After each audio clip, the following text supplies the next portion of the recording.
Indonesia adalah salah satu negara dengan kepulauan terbesar di dunia. Menurut data dari Badan Pusat Statistik yang dirilis pada tahun 2019, luas wilayah Indonesia mencapai 1.900.000 lebih kilometer persegi, mempunyai lebih dari 16.000 pulau, di mana hanya sekitar 6.000 pulau yang berpenghuni, seperti Sumatera, Jawa, Kalimantan, Sulawesi,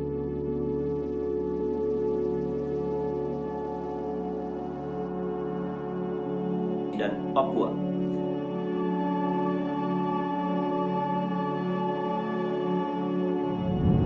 Selain itu, ada juga pulau-pulau kecil seperti Bali, Karimun Jawa, Lombok, dan masih banyak lagi. Lalu ibu kota negara Indonesia adalah Jakarta. Nah, karena hal tersebut, Indonesia menjadi negara yang majemuk yang memiliki banyak sekali keberagaman atau identitas, baik berupa bahasa, etnis, agama, ras, suku, dan tradisi.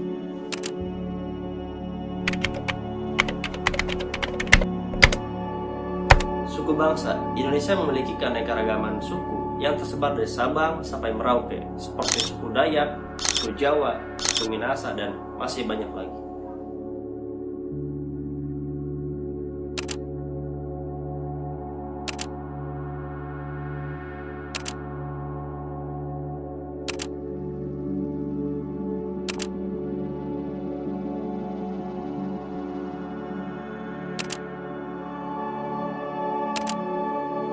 Agama, Indonesia memiliki 6 agama yang diakui, yaitu Islam, Kristen, Katolik, Hindu, Buddha, dan Konghucu. Bahasa, Indonesia memiliki 718 bahasa yang menjadi ciri khas tiap daerahnya, yang kita kenal sebagai bahasa daerah, seperti bahasa Sunda, bahasa Jawa, bahasa Madura, dan masih banyak lagi. Lalu yang terakhir ada budaya. Budaya, Indonesia memiliki budaya nasional yang sangat amat kaya. Hampir setiap suku memiliki tarian tradisional mereka sendiri. Contoh yang cukup terkenal adalah tari saman, tari piring, hingga tari tortor. Nah, selain itu, terdapat pakaian adat yang biasanya digunakan sebagai salah satu simbol perayaan acara sakral seperti upacara pernikahan. Adapun lagu daerah, Indonesia memiliki banyak sekali lagu-lagu daerah dalam bahasa-bahasa yang beragam pula. Contohnya seperti Tokecang dari Jawa Barat, Ampar-ampar pisang dari Kalimantan, hingga Yamko Rambe Yamko yang berasal dari Papua.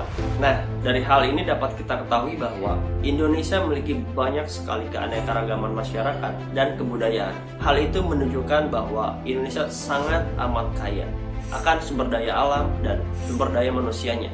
Nah, oleh karena itu, pada tanggal 11 Februari 1950, Presiden pertama kita, yaitu Soekarno, meresmikan lambang negara kita, yaitu Garuda Pancasila, dengan semboyan Bhinneka Tunggal Ika. Lambang ini dirancang oleh Sultan Hamid II dari Pontianak yang kemudian disempurnakan oleh Presiden Soekarno. Pertanyaannya, kenapa burung Garuda menjadi lambang negara Indonesia? Seperti yang sudah aku kasih tahu di awal, bahwa Indonesia memiliki banyak sekali keberagaman atau identitas. Nah, karena hal tersebut, akhirnya Presiden Soekarno menjadikan burung Garuda sebagai lambang negara Indonesia. Dan karena memang burung Garuda sesuai dengan jati diri bangsa Indonesia. Jadi apakah kalian tahu arti atau makna dari lambang Garuda Pancasila? Kalau kalian belum tahu, mari aku jelasin. Yap, Garuda Pancasila adalah burung Garuda yang sudah dikenal melalui mitologi kuno atau cerita-cerita kuno zaman dulu, yaitu kendaraan Dewa Wisnu yang menyerupai burung Raja Wali. Nah, hal tersebut menginspirasi Presiden Soekarno untuk menjadikan burung Garuda sebagai lambang negara Indonesia. Nah, burung Garuda ini menggambarkan bahwa Indonesia adalah negara yang besar dan negara yang kuat. Lalu warna emas pada burung Garuda melambangkan kemegahan atau kejayaan.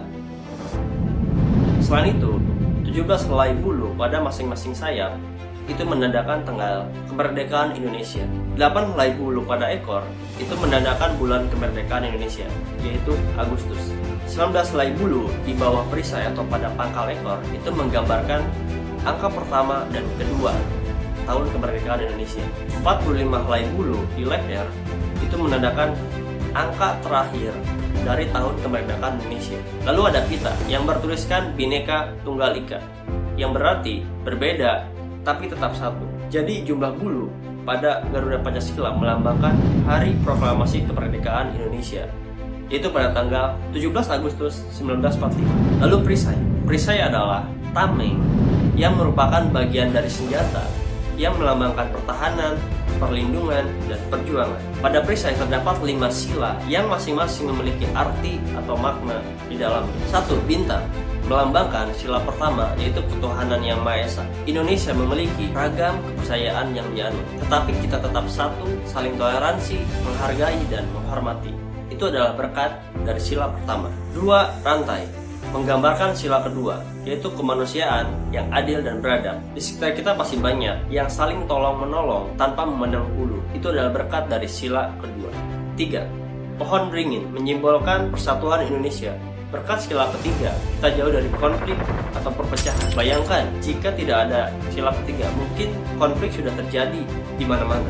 4. Kepala banteng bermakna kerakyatan yang dipimpin oleh hikmat kebijaksanaan dalam permusyawaratan perwakilan. Terkadang kita menemukan perbedaan pendapat dan cara pandang, namun berkat sila keempat, kita dapat menyelesaikannya dengan cara bermusyawarah atau berdiskusi. 5. Padi dan kapas mendeskripsikan keadilan bagi seluruh rakyat Indonesia. Dengan adanya keadilan bagi seluruh rakyat Indonesia, berkat sila kelima, masyarakat akan merasakan kesetaraan dan tidak ada yang merasa dirugikan.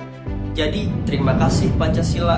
Dengan adanya Pancasila sebagai dasar ideologi negara Indonesia, semoga kita menjadi generasi yang dapat menanamkan dan mengamalkan nilai-nilai Pancasila, sehingga keberagaman masyarakat dan kebudayaan yang ada di Indonesia ini bukan menimbulkan suatu konflik atau perpecahan, tetapi menjadi aset yang berharga untuk memajukan Indonesia dengan didukung semboyan kita, yaitu Bhinneka Tunggal Ika, yang berarti berbeda tapi tetap satu. Dan sebuah jati diri bangsa ini harus kita jaga dengan baik agar tetap terjaga kelestariannya. Apalagi di situasi pandemi seperti sekarang ini, kita sebagai warga negara yang baik harus saling mengingatkan, jangan saling mencari-cari kesalahan dan suka mengeluh, tapi jadilah generasi yang mau bergerak maju dan berprestasi.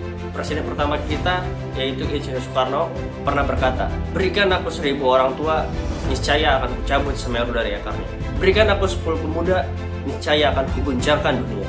So, Dirgahayu Indonesiaku yang ke-76. Mari kembali bersatu dan menguatkan diri untuk menghadapi pandemi COVID-19 ini. Sekali merdeka, tetap merdeka. Kita Indonesia, kita Pancasila. Bersatu kita teguh, bercerai kita runtuh. Merah putih, warnaku.